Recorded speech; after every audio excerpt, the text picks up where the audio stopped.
Hi friends, ഞാനിന്ന് ഏത് type ദോശയുടെ കൂടെയും കഴിക്കാൻ പറ്റിയ ഒരു ഈസി ചട്നിയുടെ റെസിപ്പിയാണ് ഷെയർ ചെയ്യുന്നത്. അതിനുവേണ്ടി നമുക്ക് അരമുറി തേങ്ങയാണ് എടുത്തിരിക്കുന്നത്. ഇതിലേക്ക് അരയ്ക്കാൻ വേണ്ടിയിട്ട് 2 ചെറിയുള്ളിയും 2-3 ഇതൾ കറിവേപ്പിലയും എടുക്കണം. പിന്നെ നമുക്കിത് താളിച്ചിടാൻ വേണ്ടിയിട്ട് 5-6 ചെറിയുള്ളി വട്ടത്തിലരിഞ്ഞതും 2-3 വറ്റൽമുളകും 1 തണ്ട് കറിവേപ്പിലയും എടുത്തിട്ടുണ്ട്. നമുക്കൊരു മിക്സിയുടെ ജാറിലേക്ക് നമ്മൾ ചിരകി വെച്ചിരിക്കുന്ന തേങ്ങ ചേർത്ത് കൊടുക്കണം.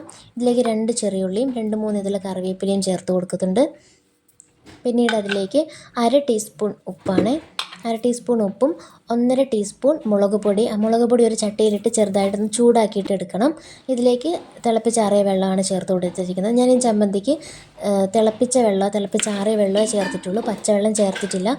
കാരണം നമ്മളിതിൽ ഈ ചമ്മന്തി അരച്ചെടുത്ത ചമ്മന്തിന് നമ്മളിത് തിളപ്പിക്കുന്നൊന്നുമില്ല, ഡയറക്റ്റ് കടുക് താളിച്ചൊഴിക്കുക മാത്രമേ ചെയ്യുന്നുള്ളൂ. അതുകൊണ്ട് പച്ചവെള്ളം നിങ്ങൾ ഒഴിക്കാതെ ചൂടുവെള്ളം തന്നെ ഒഴിക്കാൻ ശ്രമിക്കണം കേട്ടോ. ചമ്മന്തിയുടെ ആ ഒരു കൺസിസ്റ്റൻസിയൊക്കെ റെഡിയാക്കാൻ വേണ്ടി നമ്മൾ വെള്ളം ചേർക്കുന്നല്ലോ, ആ വെള്ളം ചേർക്കുമ്പോഴൊക്കെ തിളപ്പിച്ചാറിയ വെള്ളമോ ചേർക്കാൻ വേണ്ടി ശ്രദ്ധിക്കണം. ഇപ്പം നമ്മുടെ ചമ്മന്തി അരച്ച് വെച്ചിട്ടുണ്ട്. നമുക്കിനി ഇതിലേക്ക് താളിച്ചിട്ടാൽ മതി. വളരെ എളുപ്പം നമുക്ക് തയ്യാറാക്കാൻ പറ്റുന്നൊരു റെസിപ്പിയാണ്. ഈ സമയത്ത് നമ്മളിതിൻ്റെ ഉപ്പൊക്കെ നോക്കി പാകമാണോ നോക്കി സെറ്റാക്കി വെക്കാം. ഇനി നമുക്കൊരു പാൻ അടുപ്പത്ത് വെച്ചിട്ട് അതിലേക്ക് വെളിച്ചെണ്ണ ഒഴിച്ച് ചൂടാക്കണം. വെളിച്ചെണ്ണ നന്നായി ചൂടായി വരുമ്പോഴേക്കും അതിലേക്ക് നമുക്ക് കടുക് ഇട്ട് കൊടുത്തിട്ട് കടുക് പൊട്ടി വരണം. ഇപ്പോൾ കടുക് നന്നായിട്ട് പൊട്ടി വന്നിട്ടുണ്ട്. ഇതിലേക്ക് നമുക്ക് ചെറിയുള്ളി ഇട്ട് കൊടുക്കാം. ചെറിയുള്ളി ഇതിൻ്റെ ഒരു മെയിൻ ഘടകമാണ്. ചെറിയുള്ളി ഇട്ട് കൊടുക്കുന്ന ആ മൂത്ത ചെറിയുള്ളീൻ്റെ ടേസ്റ്റാണ് നമ്മുടെ ഈ ചമ്മന്തിക്ക് ഏറ്റവും കൂടുതൽ ടേസ്റ്റ് തരുന്ന ഒരു കാര്യം. അതിലേക്ക് നമുക്ക് വറ്റൽമുളകും കൂടി ഇട്ട് കൊടുക്കാം. വറ്റൽമുളകും ഇട്ട് കറിവേപ്പില ഇട്ട് കൊടുത്തിട്ട് ഇതെല്ലാം നന്നായിട്ടൊന്ന് മൂപ്പിച്ചെടുക്കണം. കരിഞ്ഞു പോകരുത്, നല്ലവണ്ണം ഇളക്കി കൊടുത്തുകൊണ്ടിരിക്കണം. നന്നായിട്ടൊരു ഒരു ഗോൾഡൻ ബ്രൗൺ കളറിലേക്ക് വന്നു കഴിയുമ്പോൾ നമുക്കിത് ഓഫ് ചെയ്തിട്ട് നമ്മൾ അരച്ച് വെച്ചിരിക്കുന്ന ചട്നിയിലേക്ക് ചേർത്ത് കൊടുക്കണം.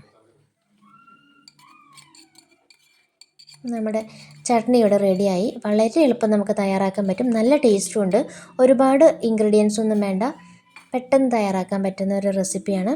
എന്തായാലും നിങ്ങൾ ട്രൈ ചെയ്ത് നോക്കണം കേട്ടോ.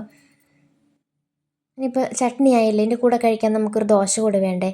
ദോശ ചൂടാം നമുക്കിനി.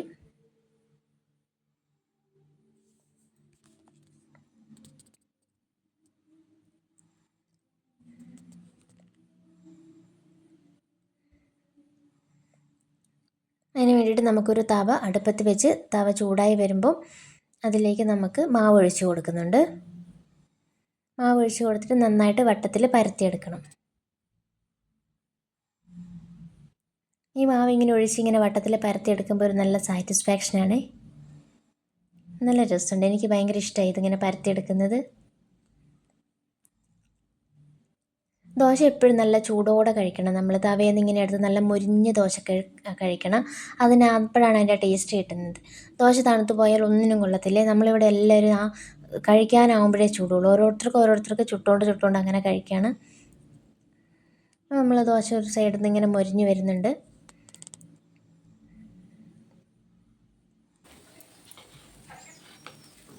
ഏകദേശം നന്നായിട്ടൊന്ന് മുരിഞ്ഞ് സെറ്റായിട്ടുണ്ട്. നമുക്കിതൊന്ന് മടക്കിയെടുത്ത് വെക്കാം. ഇപ്പോൾ നമ്മുടെ ദോശ ഇവിടെ റെഡി ആയിട്ടുണ്ട്.